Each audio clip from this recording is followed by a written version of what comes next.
जी जनाब, welcome back. अब हम लोगों ने बात करनी है ऑन 7 P's।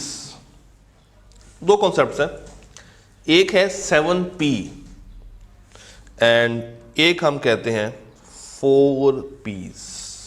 ये दोनों फर्क हैं, एक में 7 है और एक में 4 है। ऐसा क्यों है, आइए देखते हैं।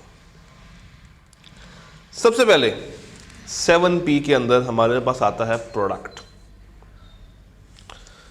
यानी कि इसमें 7 ऐसे अल्फाज होंगे जो कि पी से स्टार्ट होते हैं, which you use for marketing. Product, people, price, place, promotion, physical environment and processing of strategy. और इसी तरह हमारे पास 4 P's का भी कॉन्सेप्ट होता है, जिसमें प्रमोशन है, प्रोडक्ट है, प्राइस है और प्लेस है। इसमें जो अगले 3 बातें हैं वो हम लोग माइनस कर देते हैं। 7 P's क्या है? सबसे पहले product, something which is offered in exchange including goods, services और आइडियाज। अब आपको पता है what are tangible goods, what are services, what is idea. हर प्रोडक्ट की एक लाइफ साइकिल होती है, एक उसकी यूजफुल लाइफ होती है, और इसमें आप हमेशा कॉन्टिन्यूस इम्प्रूवमेंट्स और इनोवेशंस करते रहते हैं। तो प्रोडक्ट जो आपने सेल आउट करना है, जो आपने बेचना है, वो क्या है? आपका पहला पी। मुझे लेट से ये मोबाइल अगर बेचना हो तो मुझे ये मोबाइल डिज़ाइन करना पड़ेगा for my need of customer. Customer की नीड को अंडरस्टैंड करके मुझे ये मोबाइल डिज़ाइन करना पड़ेगा। इसकी रैम, इसकी रोम, इसका कैमरा, इसका प्रोसेसर, बैटरी, ये सब कुछ यूज़र की नीड के मुताबिक पहले बनाऊंगा, अफोर्डेबल करूंगा, तब जाके आई वुड से कि यार ये प्रोडक्ट मैंने डेवलप कर लिया है।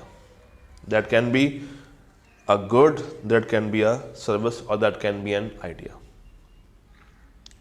Then price, आपको ये अफोर्डेबल रखना है। The value which the consumer is willing to pay, वो वैल्यू जो कि वो देना चाहता है। अच्छा, ज़रूरी नहीं है कि हमेशा अफोर्डेबल प्राइस ही हो। अब आईफोन की अगर हम मिसाल लें तो बहुत हाई प्राइस होती है, इसे कहते हैं मार्केट स्किमिंग प्राइस। सबसे पहले आप बहुत हाई प्राइस चार्ज करते हैं, जिसने बाय करना है वो हाई लेवल पे जाके भी बाय कर लेगा, जिसने नहीं करना उसने नहीं करना। और फिर आहिस्ता आहिस्ता हर नए मॉडल के साथ उसकी प्राइस कम होना शुरू हो जाती है, और इतनी कम होती है स्टिल वो कंपनी करोड़ों में कमा रही होती है, क्योंकि कॉस्ट इतनी ज़्यादा नहीं होती है, मगर प्राइस टैग वो बढ़ा इतना देते हैं कि एक मार्केट फील आती है कि नहीं यार, ये जिसके पास होगा ना चस आएगी, उसका एक मार्केट स्टेटस होगा। So this is price. ये मॉनेटरी भी हो सकती है और नॉन मॉनेटरी भी हो सकती है। अब आप लोग मुझे तो कुछ नहीं दे रहे, आप लोगों ने मुझे कोई प्राइस पे नहीं की, बट ये मेरे लिए नॉन मॉनेटरी है। मेरे लिए ये एफर्ट करना क्यों है? क्योंकि मैं आपके चेहरे की हैप्पीनेस देखना चाहता हूँ जब आप पेपर पास कर लेंगे। वो मेरी प्राइस होगी। Directly linked to revenue and profits can be adjusted after demand supply. आप देखते हैं तो अगेन इको द रूल्स है, डिमांड सप्लाई के मुताबिक ये प्राइस वेरी करती रहती है। प्लेस, जहां पे आप अपना प्रोडक्ट अवेलेबल कर रहे हैं for selling to customers, placement बहुत मैटर करती है। यूटिलिटी स्टोर्स के ऊपर जब आप जाते हैं तो जिस डिस्ट्रीब्यूटर ने, जिस कंपनी ने ज़्यादा पैसे दिए होते हैं, शेल्फ के ऊपर उनका प्रोडक्ट आगे लगा होता है, और जिसने कम पैसे पे किए होते हैं उसी शेल्फ पे वही प्रोडक्ट पीछे करके पड़ा होता है। लेज आगे पड़ी होगी, शायद सुपर क्रिस्प पीछे पड़ी हो, और वाइस वर्सा भी हो सकता है। तो आप कहाँ पे टारगेट कर रहे हैं, किस प्लेस पे? फिजिकल प्लेस ज़रूरी नहीं है, ऑनलाइन मार्केटिंग, डिजिटल मार्केटिंग, दराज, शॉपी, बहुत सारे हैं आजकल। तो इंटरमीडिएट्स, डिस्ट्रीब्यूटर्स का क्या रोल है इसके अंदर, कैसे कम्युनिकेशन हो रही है, किस तरह मेरी इन्वेंट्री कंट्रोल हो रही है, मटेरियल कहाँ जा रहा है, पैकेजिंग कैसी हो रही है। प्रमोशन, प्रमोशन क्या है कि आप अपने कस्टमर को कैसे अट्रैक्ट कर रहे हैं। नॉर्मली आप अपने ब्रांड को प्रमोट करते हैं, अपने प्रोडक्ट को प्रमोट करते हैं through word of mouth, through continuous advertisements. Methods for informing and influencing customer के भाई हमारे पास ये प्रोडक्ट आ चुका है, आओ और आके मार्केट में आओ और इसको परचेज करो हमसे। This is promotion. Self branding करना, सोशल मीडिया पे जाके बार बार एक चीज़ को उसका ऐड बूस्ट पे लगा देना, अब बार बार स्ट्राइक कर रहा है, हाँ ये प्रोडक्ट है, प्रोडक्ट है, प्रोडक्ट है। Ultimately one day you are forced to buy that product and it happens with everyone, हर एक के साथ ही होता है। एडवर्टाइज करना, सेल्स, पीआरएस बनाना, पर्सनल सेलिंग। फिर कभी कभी ऐसा भी होता है कि आप डोर टू डोर सेलिंग करते हैं जाके, कंपनी खुद चल के आपके पास आ गई कि भाई हम ये सर्फ बेचना चाहते हैं, क्या आप ये सर्फ लेंगे, और सर्फ के साथ ये टूथपेस्ट भी फ्री है। अब आगे जब गर्मी आएंगी, रमज़ानों में क्या होता है, door to door service start हुई होती है, इतने पैकेट लें, रूह अफ़ज़ा ले लें, ये ले लें और ये आपको साथ मिल जाएगा। तो ये आपको वैल्यू प्रोवाइड करने की कोशिश करते हैं कि एटलीस्ट आप उनका प्रोडक्ट बाय करके यूज़ करें, और जब आप उस यूज़ से मुतमिन हो जाएंगे, उस सैंपल से मुतमिन हो जाएंगे, then you will definitely rush to that store to buy that product again. अब वो चाहे महंगा ही क्यों ना हो, चूँकि आपकी नीड बन चुका है तो आप उसको बाय लाजमी करेंगे। तो social media, e commerce, M क्या है कि आप इंडिविजुअल को, ग्रुप को, इदारे को टारगेट करें कि वो आपका प्रोडक्ट लाजमी लें, लोगों के दिमाग में एक छवि बैठ जाए, एक शक्ल बैठ जाए, एक इमेज डेवलप हो जाए कि नहीं यार ये चीज़ मुझे लेनी है तो ये मुझे लेनी है, कलर स्कीम बैठ जाए। पीपल, किन को टारगेट किया जा रहा है, ये बहुत ज़रूरी है to sell your product. Employees को अगर आप सही से ट्रेन करें तो वो प्रोडक्ट आपका बिकवा सकते हैं और अच्छे दाम पे बिकवा सकते हैं। It's all about that initial management with the customer. Normally trade में क्या होता है, जब आप लोग मार्केट जाते हैं कुछ चीज़ परचेज करने के लिए, लेट्स से आप कपड़ों की शॉप पे गए हैं, तो अगर मैं दो तरह के सेल्समैन की बात करूं, एक वो है जो कि कपड़ा दिखा दिखा के तंग आ गया है, वो नाक मुंह बना रहा है कि यार ये क्या लोग हैं, उन्होंने परचेज तो करना नहीं है, दिमाग खा रहे हैं, ये है वो है, वहाँ से आप खरीदारी नहीं करेंगे, करनी भी होगी ना ये भी नहीं करेंगे। ऑन द अदर साइड आप शॉप में एंटर होते हैं, आपको वेलकम किया जाता है, बिठाया जाता है, पानी पूछा जाता है, सारे कपड़े खोल के दिखाए जाते हैं, एक अच्छी ट्रीटमेंट की जाती है। अगर आपको कोई चीज़ पसंद नहीं आई तो वो बंदा, वो सेलमैन आपको उसी ऑनर्ड वे में ट्रीट करेगा जैसे उसने आते हुए किया था, जस्ट लाइक दैट। कल को आप लाजमी रिटर्न करेंगे, और शायद अगर आपने आज एक चीज़ बाय करनी थी, लेट्स से 10,000 रुपये की, तो आप आफ्टर सम मंथ्स वापस आएंगे और शायद उसी दुकान से यू विल बी बाइंग 50,000। क्यों? अब आपको वो ब्रांड लेके नहीं आया, उस ब्रांड में काम करने वाले लोग लेकर आए हैं। They were friendly with you, they were dealing you like your brother. तो ये रिश्ता भी बहुत ज़रूरी है, कंपनीज को चाहिए इसके ऊपर भी काम करें। जो कस्टमर होता है ना, वो प्यार का भूखा होता है, उसके जेब में पैसा है, वो इधर से भी ले सकता है, यहाँ भी जा सकता है, वहाँ भी जा सकता है, कहीं भी जा सकता है, मगर वो किसके पास जाना पसंद करेगा? जहाँ पे उसकी इज्जत हो, जहाँ पे उसको वैल्यू मिले, जहाँ पे उसकी नीड का ख्याल रखा जाए। He is the king, he has to decide कि उसने पैसे किसको देने हैं। देने वाला एक है, लेने वाले 4-5 खड़े हुए हैं, तो वो उन्हीं के पास जाएगा जो कि उसकी ज़रूरत को देख के उसके मुताबिक एडजस्ट कर सके। एक कंपनी के पास आफ्टर सेल सर्विस नहीं है तो वो कभी भी उसके पास नहीं जाएगा। एक गारमेंट्स की कंपनी या शॉप कह लें, उसके पास ऑल्ट्रेशन करने का सामान नहीं है, वो पैंट का साइज़, शर्ट का साइज़ कम ज़्यादा नहीं कर सकते हैं, तो पसंद आई हुई चीज़ भी वो छोड़ कर चला जाएगा। क्यों? उनके पास एक्स्ट्रा सर्विस अवेलेबल नहीं थी। मेरे पास कैश ना हो, कार्ड हो, मैंने शॉपिंग करनी है, कंपनी के पास POS ही नहीं है, वो कार्ड स्वाइप करने वाली देसी वलायती मशीन ही नहीं है, मैं नहीं जाऊंगा उसके पास।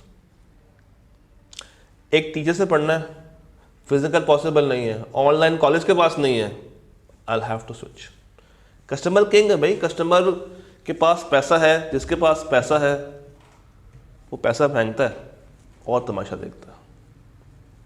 तो आपको अपने एम्प्लॉयज़ को बहुत अच्छे वे में ट्रीट करना पड़ेगा, सिखाना पड़ेगा, अपने HR को कहना पड़ेगा कि भाई इसको ट्रेन करो, क्योंकि जब ये ट्रेन हो जाएंगे, जब ये अच्छे से ट्रेन हो जाएंगे तो आपकी कंपनी को बूस्ट दिलवा सकते हैं, आपकी कंपनी को बूस्ट मिल सकता है। फिर आप ये भी कर सकते हैं कि इनको कमीशन देना शुरू कर दें कि सैलरी के अलावा हम तुम्हें 2%, 1%, 5% ऑफ सेल्स भी दिया करेंगे। जितना तुम कमा के दोगे उसका 5% तुम्हारा। फिर देखिएगा ये रोज़ कितनी जान मारते हैं। ये कस्टमर को हाथ से जाने नहीं देंगे, कुछ ना कुछ फनकारी करके वो चीज़ बेचेंगे। क्यों? क्योंकि इनका अपना सेल्फ इंटरेस्ट शामिल हो चुका है इसमें। And at the end company को वो 5% दुखेगा नहीं। क्यों? क्योंकि कंपनी ने ऑलरेडी 100 की चीज़ 500 की लगाई हुई है, तो 500 का 5% इसके मुकाबले कुछ भी नहीं है, इसके मुकाबले कुछ भी नहीं है। तो प्रोडक्ट, चीज़ अच्छी हो, प्राइस अच्छी हो, राइट प्लेस के ऊपर अवेलेबल भी हो, तो right product at right price available at right place. तो प्रोडक्ट, प्राइस और प्लेस। देन प्रमोट कैसे कर रहे हैं, एडवर्टाइज कैसे कर रहे हैं, दिखा कैसे रहे हैं, उसको स्ट्राइक कैसे कर रहे हैं, उसको फोर्स कैसे कर रहे हैं कि भाई उठो और आके मुझे बाय करो, मैं तुम्हारी ज़रूरत बन गया हूँ। And then people. Next we have physical environment strategy. ये भी इंपॉर्टेंट है, इंक्लूडिंग रिटेल। ये रिटेल में भी है, होलसेल में भी है। फिजिकल एनवायरनमेंट कैसा है? जिस शॉप पे आप बाय करने के लिए जा रहे हैं, क्या वो शॉप इजीली एक्सेसिबल है या नहीं है? किस लोकेशन पे आप उसको बेच रहे हैं? क्या वहाँ पे पार्किंग की फैसिलिटी अवेलेबल है? उस शॉप की टाइमिंग्स क्या है? क्या वीकेंड्स के ऊपर और वीकडेज के ऊपर टाइमिंग्स फ़र्क है? भाई मैं फ्री होता हूँ रात 10 बजे के बाद, तो क्या वो 10 बजे के बाद अवेलेबल होंगे या नहीं होंगे? ये चीज़ें मैटर करती हैं। अगर आपने दूसरों से ज़्यादा कमाना है, ज़्यादा तरक्की करनी है, तो आपको इन चीज़ों का ख्याल करना पड़ेगा। If you are trying to set up your business, तो ये चीज़ें देखनी हैं। शॉप अवेलेबल कहाँ पे है? अंदर करके है, बाहर मेन पे है? खड़े होने की जगह है या नहीं है? बैठने की जगह है शॉप में या नहीं है? अगला बंदा आपको सामान उतार के दिखा सकता है या नहीं दिखा सकता? आपको सोचने के लिए टाइम मिलेगा या नहीं मिलेगा? पैसों का अगर आपने पेमेंट कैश में करनी है तो वहाँ पे कैश निकालना सेफ है या नहीं है? फिर कभी कभी ये भी होता है कि वहाँ पे ईटेबल्स आसपास हैं या नहीं है। ये मॉल्स में क्या होता है? मॉल्स में आधी अवाम आती है टू बाय समथिंग, और आधी वाम आती है just for fun.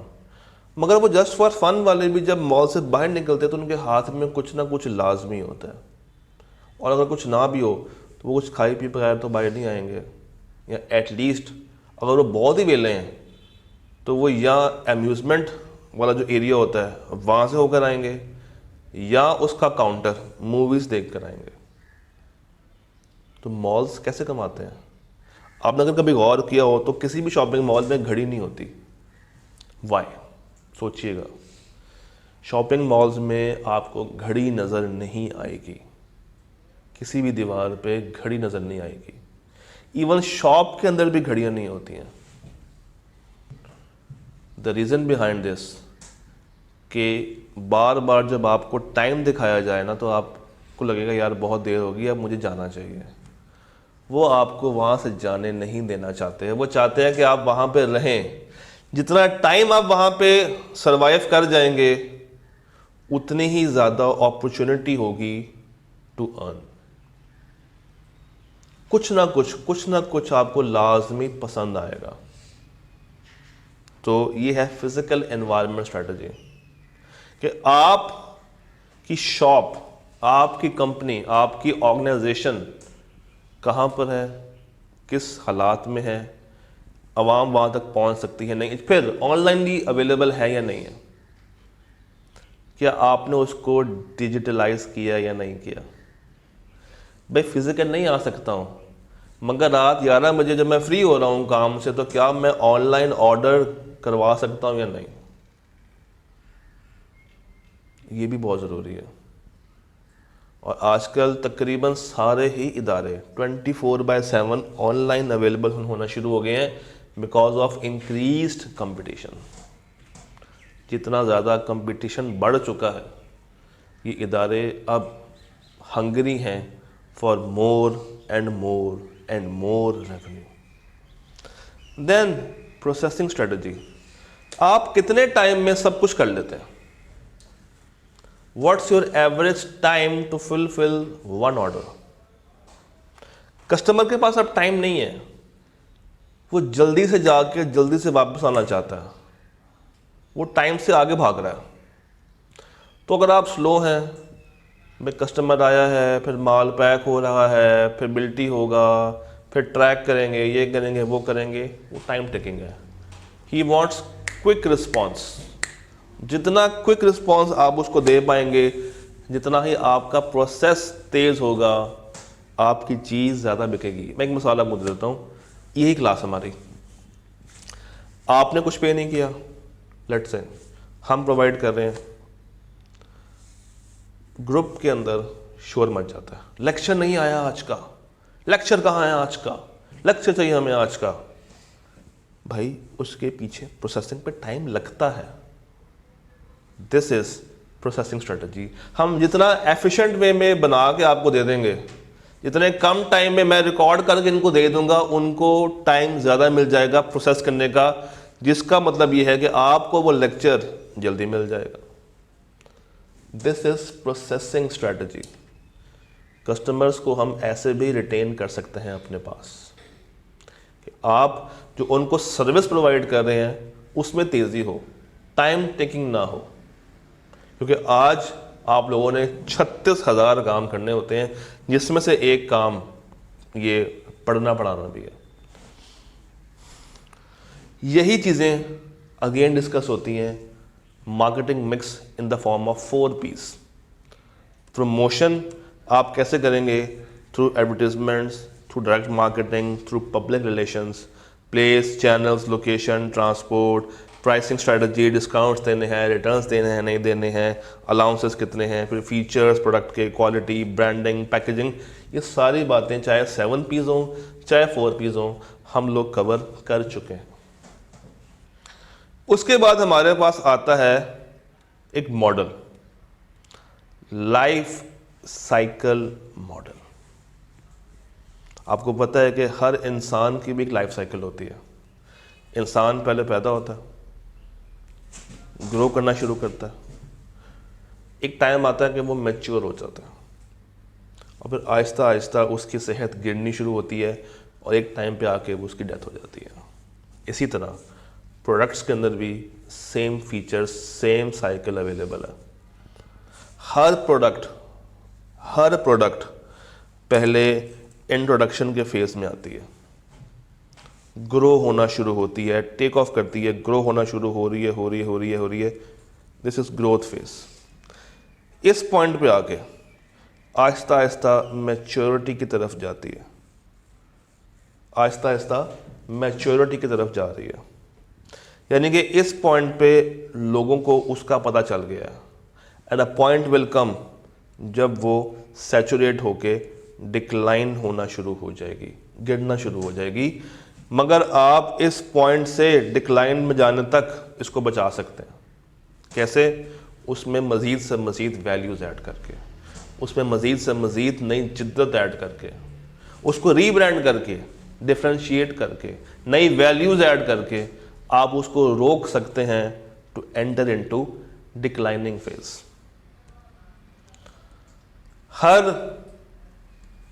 Her cycle में ये 4 स्टेजेस पाई जाएंगी और हर स्टेज के अपने अपने फीचर्स हैं। Let's say introduction, growth, maturity, decline. Introduction phase में सेल्स बहुत कम होंगी, ग्रोथ में आहिस्ता आहिस्ता बढ़नी शुरू होंगी, मैच्योरिटी में पीक सेल्स होंगी और डिक्लाइन में सेल मेरी गिरना शुरू हो जाएगी। मगर कॉस्ट ऑफ सेल, जब मैंने प्रोडक्ट नया नया मार्केट में बनाया होगा, बहुत कॉस्ट लगी होगी, क्वांटिटी मैंने बल्क में प्रोड्यूस नहीं की होगी, तो कम यूनिट्स पे फिक्स कॉस्ट भी इनकर हो रही होगी, वेरिएबल कॉस्ट भी इनकर हो रही होगी, तो कॉस्टिंग ज़्यादा होगी। मगर आहिस्ता आहिस्ता ये कॉस्टिंग मेरी गिरना शुरू हो जाएगी, एवरेज से लो से मज़ीद लो। तो इसी तरह प्रॉफिट शुरू में नेगेटिव लॉस होगा, उसके बाद बढ़ना शुरू होगा, हाई प्रॉफिट होगा और डिक्लाइनिंग प्रॉफिट होगा। आपको याद करवा दूं, this is the shut down decision.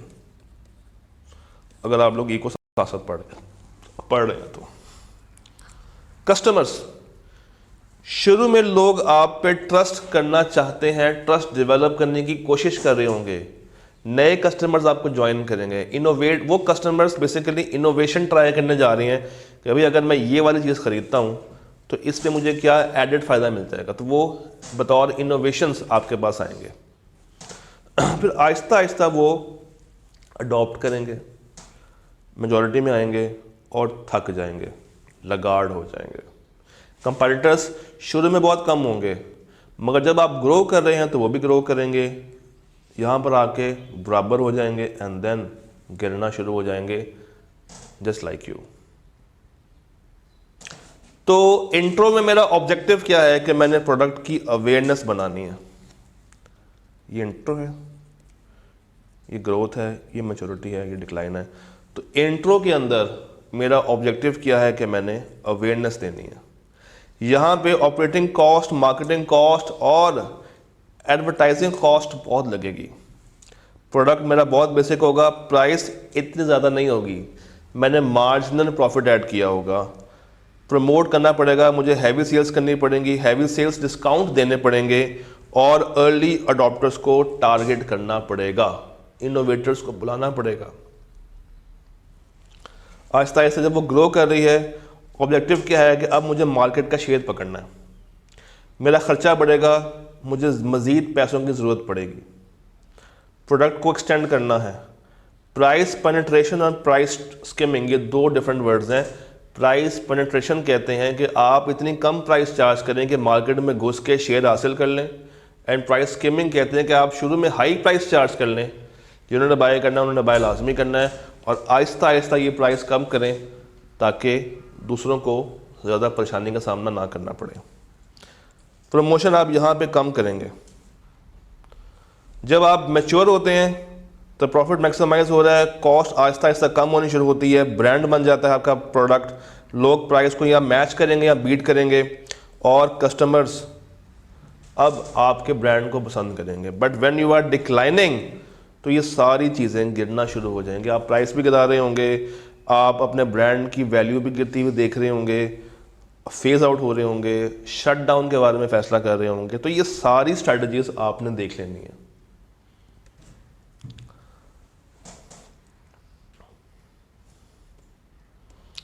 Done हो गया। तो नेक्स्ट हम लोगों ने बात करनी है ब्रांडिंग के ऊपर और सेलिंग के ऊपर, मगर इसके लिए हमें दाखिल होना पड़ेगा नेक्स्ट लेक्चर में। तब तक के लिए अल्लाह हाफ़िज़।